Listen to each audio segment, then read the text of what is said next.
अस्सलाम वालेकुम नाज़रीन, रिपोर्टिंग तसद में आपको खुश-आमदीद। नाज़रीन, आज सुप्रीम कोर्ट के चीफ जस्टिस याहिया खान आफरीदी जो है उन्होंने अपनी हल्फ़बर्दारी के बाद बड़े अहम फैसले किए हैं। जो जजेस हैं उनके खिलाफ भी गालिबन कार्रवाई जो है वो की जाएगी, क्योंकि जो सुप्रीम जुडिशल काउंसिल है उसका इजलास तलब किया गया है। प्रैक्टिस एंड प्रोसीजर एक्ट में जो है जस्टिस मंसूर शाह और जस्टिस मुनीब अख्तर जो है उनको रखा गया है। जस्टिस मुनीब अख्तर जो है उनकी वापसी हो गई है प्रैक्टिस एंड प्रोसीजर एक्ट में, और इन दोनों के नामों को दोबारा प्रैक्टिस एंड प्रोसीजर एक्ट जो है उसके तहत इनको जब रखा गया है, तो इससे जाहिर होता है कि हालात जो है वो एक नॉर्मल होते जा रहे हैं।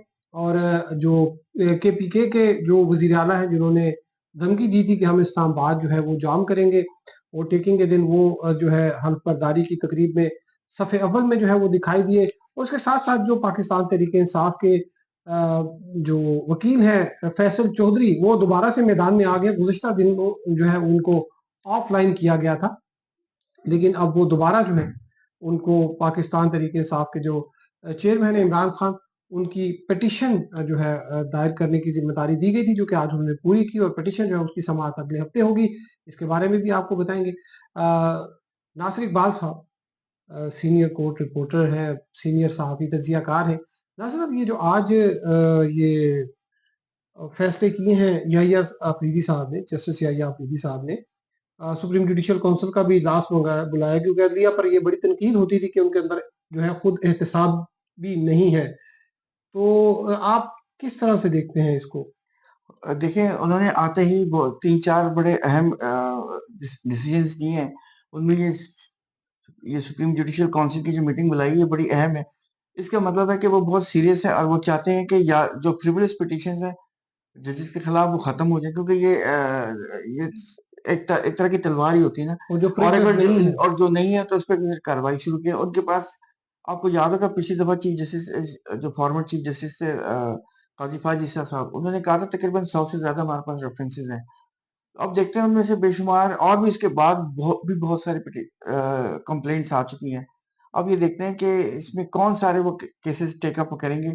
लेकिन लगता ऐसा ही है कि वो ये प्रोसेस को करेंगे। उसके बिसाइड्स उन्होंने फुल कोर्ट की मीटिंग भी बुला ली है मंडे को।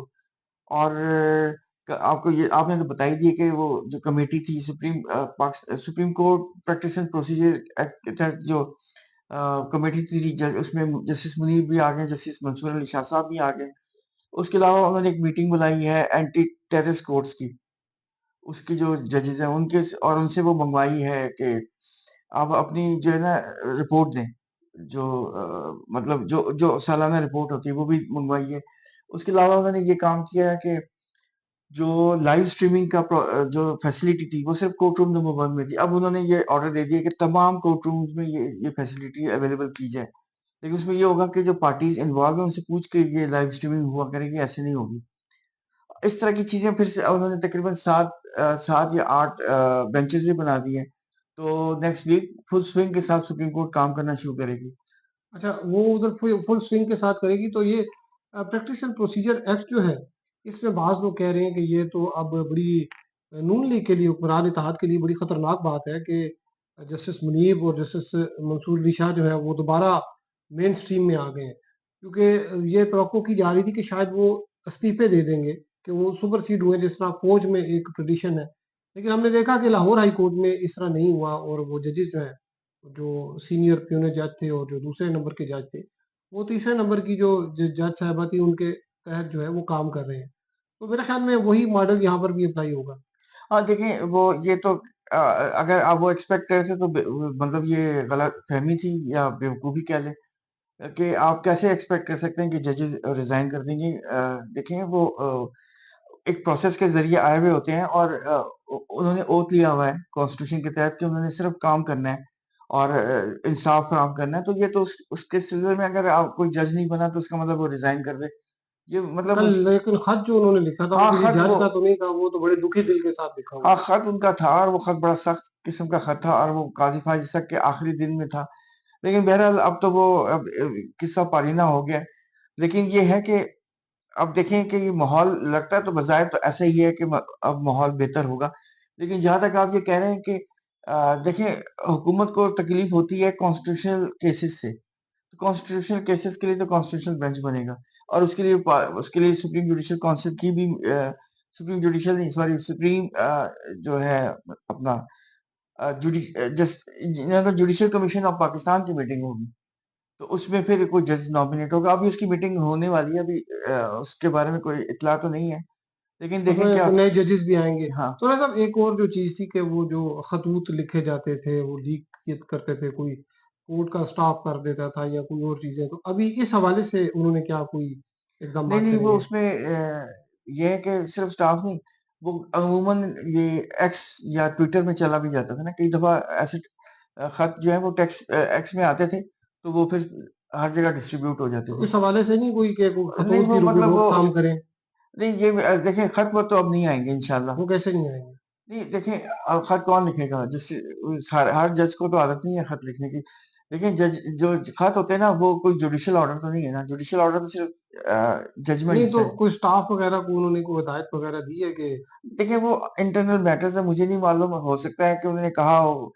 देखिए, जब भी नया चीफ जस्टिस आता है, वो अपने स्टाफ के साथ तो मीटिंग्स करता ही है। अच्छा, तो ये भी हुई है, मीटिंग्स भी तो हुई अगर है। कोई नीचे से कोई खत लिख यार, इसके देगा बारे में जज मैं कुछ नहीं, नहीं नहीं कह कोई सकता। हाई कोर्ट का जज कोई खत लिख देता है, कहता है जी मुझे तो ये चीफ जस्टिस बड़ा तंग कर रहा है, उस पे क्या होगा? यार, ये खत वाली कहानी अब नहीं होनी चाहिए, ये कोई तरीका नहीं है। अच्छा, ये चीफ जस्टिस को इतना पावरफुल होना चाहिए कि ये एडमिनिस्ट्रेटिव मामलात को अपने ही कोर्ट में खत्म कर दे। ये कोई मजाक तो नहीं है। ये लोगों का अपने जगहसाई करवाने वाली बात है ना, कि आप कभी इधर लेटर लिख रहे हैं, कभी उधर लेटर लिख रहे हैं, और ये साबित कर रहे हैं कि हम भी हेल्पलेस हैं। तो फिर अगर आप हेल्पलेस हैं, तो आप आवाम को क्या इंसाफ देंगे? तो अच्छा ना साहब एक और चीज़ थी कि वो आपके भी दोस्त हैं, फैसल चौधरी साहब, हाँ, फवाद बिल्कुल। चौधरी के जो भाई हैं। गुज़िश्ता रोज़ उनको जो है वो सलमान अकरम राजा को जनरल सेक्रेटरी हैं जो पाकिस्तान तहरीक-ए-इंसाफ के, उन्होंने उनको ऑफलाइन कर दिया था।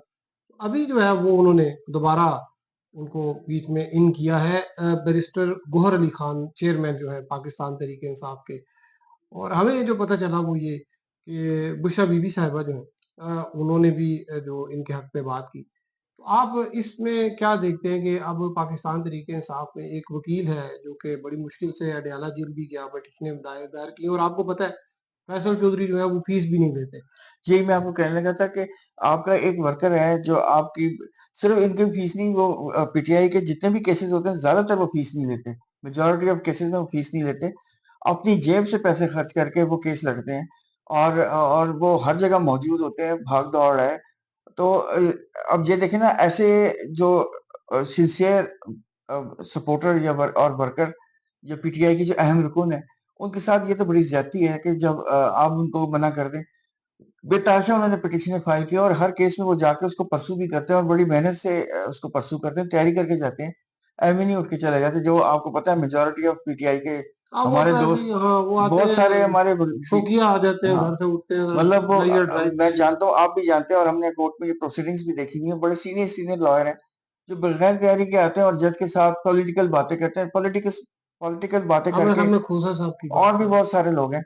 अब पॉलिटिकल बातें करके तो जजमेंट में आपको इंसाफ मिलेगा वो नहीं, और कहते आप हैं बाहर चलो जाके कहते हैं कि फिर जज हमारे साहब साथ को, ज्यादती होगी। वो कहते हैं कि चलो जज साहब को 2-3 लतीफ़े सुना के उनका मूड बहाल करें, कानूनी बहस कोई और कर देगा।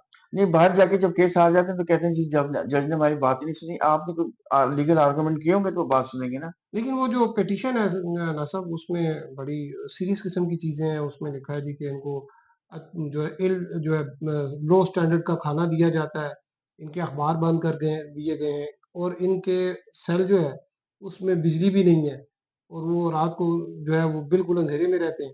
इस किस्म की चीज़ें हैं। और जब ये इनकी मुलाकात हुई थी फैसल चौधरी साहब की उनसे, इमरान खान साहब से, तो उसमें भी कहते हैं कि वो जो इमरान खान जो है उनकी शेप बढ़ी हुई थी काफ़ी, तो लगता है वो काफ़ी दिनों से उन्होंने शेव नहीं की, और हालात बड़े ख़राब थे। और ये भी जो है वो पता चला कि उस मीटिंग में ही जो है इन्होंने ख़दशा ज़ाहिर किया था कि मुझे शायद लीगल टीम से जो है वो ऑफ कर दिया जाएगा, मेरी शिकायत लगाई जाएगी। उन्होंने खान साहब को जो है वो इन्फॉर्म कर दिया था। पर ये अब जो चीज़ आई है, तो आपके ख़्याल में कि अब कौन प्रिवेल करेगा? क्या ये जो फैसल चौधरी साहब हैं इनके पीछे एक बहुत देखें जो क्या आप देखें, फैसल चौधरी साहब बहुत मेहनती आदमी है। मेहनत जो करता है ना, वही प्रिवेल हमेशा करता है। जो टीसी बाज होते हैं वो कुछ हद तक तो कामयाबी होते हैं, और आपको पता है सॉरी टू से ये सच है और ये आपको आप भी जानते हैं, मैं भी जानता हूँ, हमने खान साहब के साथ टाइम मतलब बहुत ज़्यादा टाइम नहीं गुज़ारा लेकिन हम जान उनके पास जाया करते थे। हमने देखे कि हर वक़्त टीसी के लोग वाले आस-पास जो उनकी वो करते थे मतलब लेकिन फैसल चौधरी साहब बहुत मेहनती आदमी है और उन्होंने हमेशा मेहनत से दिखाया है। बहुत शुक्रिया नासिर इकबाल साहब। नासिर साहब कह रहे हैं कि फैसल चौधरी साहब निहायत मेहनती आदमी हैं, इनके बड़े गहरे दोस्त भी हैं। तो दूसरा जो सुप्रीम कोर्ट के हवाले से जो है वो आपको आज बताया कि बहुत सी नई डेवलपमेंट हो रही है, ख़ुसूसन जो जुडिशल कमीशन और जो सुप्रीम जुडिशल काउंसिल का जो इजलास है, इसमें लगता है कि बहुत से ऐसे लोग जो कि अभी तक जो है वो अपना गुडविल पे अपने कनेक्शन की वजह से जो है वो बैठे हुए थे, उनके खिलाफ जो है वो कार्रवाई जो है वो उसका आगाज़ हो जाएगा। और उसके बाद मेरे ख्याल में जो जुडिशल कमीशन ऑफ पाकिस्तान है उसने 2 चीज़ें करनी है। एक तो ये कि नए जजेस जो है वो अपॉइंट करने हैं और दूसरा जो आईनी बेंच बनेंगे मुख्तलिफ अदालतों में, सुप्रीम कोर्ट में और दीगर जो अदालतें हैं, उसमें भी जो है वो आईनी बेंच जो है उनकी तश्कील की जाएगी। और अब मेरे ख़्याल में चीज़ें आहिस्ता-आहिस्ता जो है वो नॉर्मल होती जाएँगी। अली अमीन गंडापुर जो है उन्होंने ये कहा था कि मैं जो है वो धमकी दी थी कि मैं ईंट से ईंट बजा दूँगा।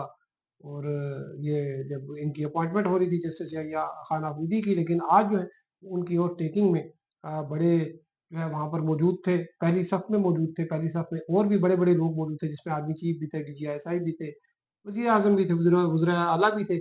लेकिन जो चीफ जस्टिस हैं, उन्होंने किसी से मुलाकात नहीं की और हल्फ बर्दारी के बाद वो सीधे वापस चले गए, जिससे उन्होंने ये इंदिया दे दिया कि वो किसी भी जो है ये इस तरह के मामलात में कोई सियासी हो या कोई अस्करी हो, वो किसी से वो राब्ते में नहीं रहेंगे। आपको हम अपडेट करते रहेंगे, अब तक के लिए इतना ही। हमारे साथ रहने का शुक्रिया। अल्लाह हाफ़िज़।